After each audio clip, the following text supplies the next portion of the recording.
কবিতাৰ শিৰোনাম সেন্দুৰহীন জীৱনৰ হাজাৰ সপোন।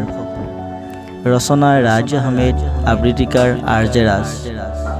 সেন্দুৰৰ ৰংবোৰ ৰঙা বুলি জানিছিলোঁ, কিন্তু ইমান ৰঙা বুলি ভবাই নাছিলোঁ।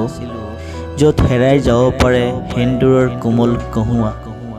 তুমি দিয়া স্মৃতিৰ হাজাৰ সপোন লৈ ৰচিছিলোঁ তোমাৰ সৈতে এটি জীৱন।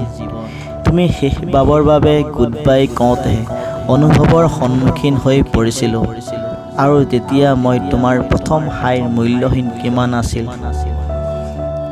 তেতিয়াহে মই অনুভৱৰ পথত আগবাঢ়ি গৈছিলোঁ। যাক হেৰুৱাব নোখোজো সিয়েই আগতেই হেৰাই যায়ও, বৰ হৃদয়ভাৱে ভাঙি থৈ যায়ও। সেন্দুৰহীন জীৱনৰ কোমল কহুৱাডাল দ্যুতিহীন নয়নত লৈ আহিছিলোঁ। সেন্দুৰহীন জীৱনৰ হাজাৰ সপোন, তোমাৰ সতে স্মৃতিৰ কল্পনাৰ অনুভৱ মিঠা পৰশ লৈ।